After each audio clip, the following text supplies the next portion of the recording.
Welcome back into the Brad Sesmat Show. Jody Jackson joining us now. It's time for Diamond Notes presented by Shamrock Farms, Rock and Protein. And Jody, it's a big weekend coming up for the D-backs if we get right into it.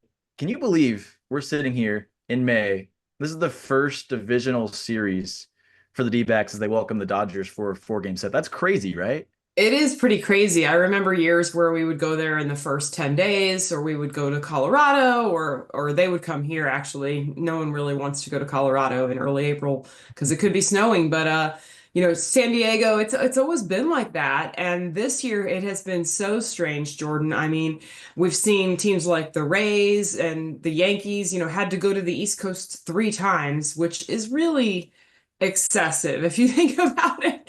It's not it's not easy. These players and coaches are used to it, but it was Yankees Nationals, it was then Miami, Chicago, and then most recently Mets Phillies, and really really tough teams, with the exception of the Marlins, I guess. But yeah, it makes it really exciting. This four games has been very anticipated, and the Dodgers come in and we know all about them, right? We know it's going to be Ohtani and those hitters at the top, and we know that Yamamoto leads off the series, and he's the toughest of them all right now for the Dodgers.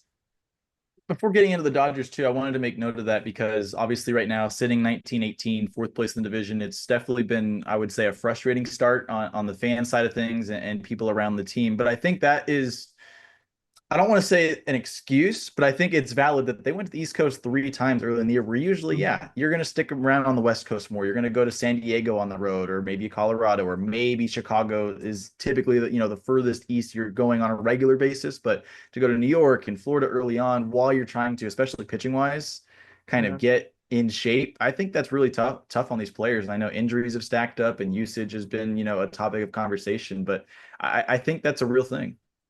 Yeah, it is. And I mean, you could point to a couple games where, if you had AJ Puck and Justin Martinez healthy, maybe you win those games. And then you have the offense, which has been so good at times.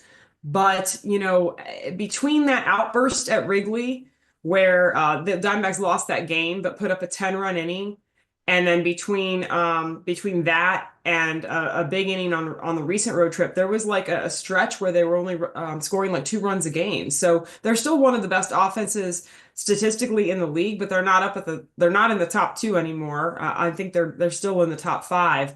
But that's the one thing that you wonder if the travel is wearing on the hitters and wearing on their focus and their ability to put up those good at bats. But now they're at home, so no excuses, like you said. And then the next road trip is the Giants for three. So it is getting easier, that's for sure. Yeah, it's also where the schedule. It's now you start a division series and you're playing division games basically the rest of the month, at least through the next couple of weeks. It's mostly division games, so it'll be important. But tonight, you mentioned it, Yamamoto, Brandon Pfaadt. That's the pitching matchup. What are you expecting out there at Chase Field tonight? It's going to be interesting. I mean, Yamamoto has given up one earned run in his last 32 innings.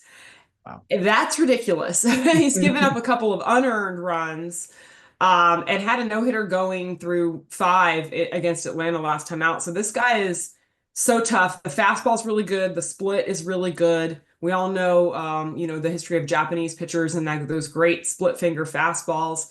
His right now is the best in the league.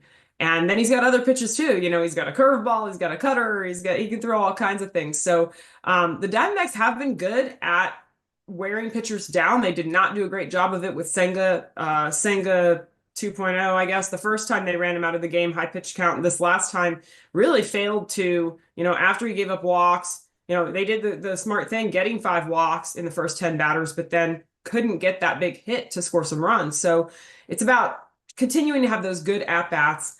And then for Fott, he's the National League leader in wins still, at 5. And so he is doing a lot of things right, Brandon Pfaadt. We've seen a version of him this year that is more stingy. These guys have been susceptible to the long ball, though, and that really includes all the pitchers right now. And so that's something that, if you can keep these guys in the park, but this is, again, that top of the line, toughest team to do that with. I think the Otani Fott matchup is going to be a big one tonight. It's hard to any ballpark that Shohei Otani goes into, he is the main attraction. And oh, by the way, Mookie Betts, Freddie Freeman, on and on. Teoscar Hernandez is on the IL. That is going to hurt them. He's a guy that drives in a lot of runs. They're very top heavy in the order. Lower in the order, not as good, obviously. That's something we've talked about with the Dodgers for a few years. But part of that is how do you continue after those top guys? So I think there's going to be a lot of energy in the building, and I think it's going to be a lot of fun. Well, I think there'll be a lot, throughout the weekend, not only because the Dodgers are in towns, but then tomorrow and Saturday, the new City Connects being unveiled on the field for the first time. And I know they've got all kinds of shows planned with purple and teal around like that. What do you think of the new uniforms? I like them. I know some people that were kind of hoping they'd be more like a change to the traditional uniform, but that's not really, to me, the point of the City Connect. And, the City Mhm. Connect, you want to be a little flashy, you want to have a little more vibrant color, like the purple's a little different, right? And the Mhm. teal. I love them. I'm excited to see them out there. I think they're going to look really good in those, especially with the white pants. It's not like the monochromatic that we've seen with some of them. Do you have one yet, Jordan? Have you gotten one, I or have haven't you? yet. I walked over to the team shop when they opened and did some stuff out there. I was tempted to walk out with one, but I just couldn't pull the trigger. Yeah, I'm kind of waiting to buy. I mean, I'm going there tonight, you never know, but they also have some cool like shirts and stuff. Hmm. I mean, different like I saw an Arizona born one, which I wasn't born in Arizona, but my kids were. So, I mean, there's some cool stuff, Serpientes with the hoodies, the shirts, the whole thing. I'm quite sure that I'll end up with some of it at some point, but yeah. So it's gonna be pretty cool to see them out there and um there's also a concert, Mexican Heritage, tomorrow night as far as the celebration that continues through the weekend. Yeah, it's going to be very festive. And, anytime you can drop new unis, I think it does open the door to maybe some more purple and teal mixing and mingling later on. I don't know. That's what the fans they want more and more purple and teal, even though they have it now. So, hey, that's a good thing when the fans want something from the team and they're engaged, right? Yeah, I agree. I mean, even Monday when I was there, I saw a good amount of fans already wearing the new uniforms. I definitely Mhm. feel like I saw more of the 2001 uniforms make an appearance at the ballpark, for fans that maybe aren't ready to pull the trigger on the new stuff. They bring back the old stuff because they feel like it's time to rock the purple again, and that's something, even the players like Zach Gallen, we know for years he's been like begging for the purple and he's super excited Yeah. to rock it this weekend. So I think it's cool. A couple more things on the D-backs for this weekend. So Corbin Burns missed his last start, expected to start on the 10th. We've all had a chance to kind of chat with him, but what have you heard or learned about just kind of what that's been like for him? Having to skip a start but stay on his routine to kind of let his shoulder rest a little bit and get back on track. So we know he's very routine oriented. Yeah, and I think it hurt him to have to go miss the start because he takes a lot of pride in going out there every 5 days. But seems like a smart move. They convinced him to go ahead and take a breather here, and I think he's on track. Everything shows everything, from the throwing and everything that has happened since that shot, it seems like he's on track for Saturday. So, I think everyone's going to be holding their breath a little bit just to see how he does in that matchup because he had been throwing pretty well, give him credit for gutting it out, but I think it was smart to let the medical team know, what he was dealing with. So, it's a great plan. I think that's the thing though, Jordan, you never know what it's going to look like. So hopefully we see him. Yeah, it's a tough matchup, right? Like if he doesn't, let's just go ahead and say it for advance warning. I mean, if he doesn't have a sparkling outing, oh, by the way, it could be that they are the LA Dodgers. They're pretty good at hitting baseball. So Yeah. hopefully he limits them. Hopefully he's the best, he's,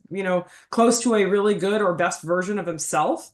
And he's getting these guys out and he's mowing them down. And that's certainly a possibility. But it's a tough matchup. So as long as to me he's got his location and his velocity, that's all you can hope for. And that's the kind of pitcher he's been, right? Like he's come away with, he's the kind of guy that after the full season, the numbers look pretty good.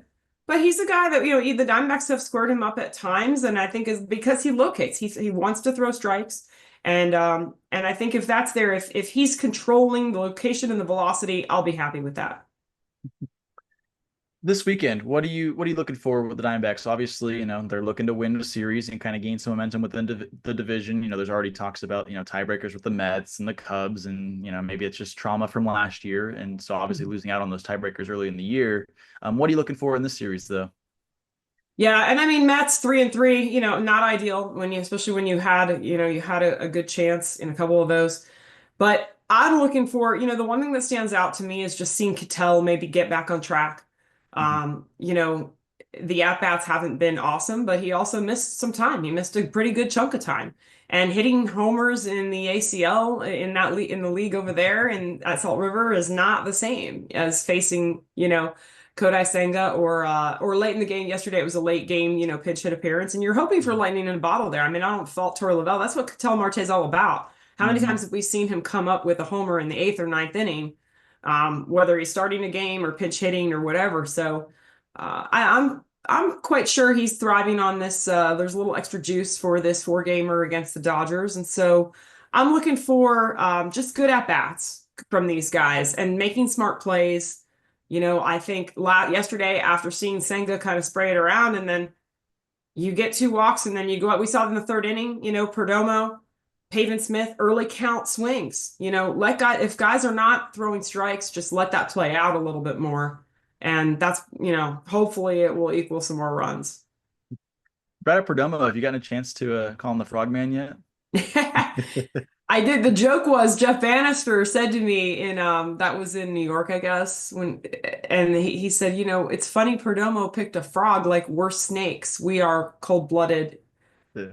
and that's who we are. So it was just kind of funny. They were calling him Kermit and everything. So he's such a goofball. He's so great. He's fun to talk to. He's off the cuff, very honest. You really never know what he's going to say, which as a journalist, Jordan, we love that, right? We want to hear something right emotional and from the heart. And that's what Jerry will give you. Well, awesome. Great stuff, Jody. Appreciate the time. That was Diamond Notes presented by Shamrock Farms Rock and Protein. And have fun this weekend, and we'll see you next week. Same to you, Jordan. Have fun out there.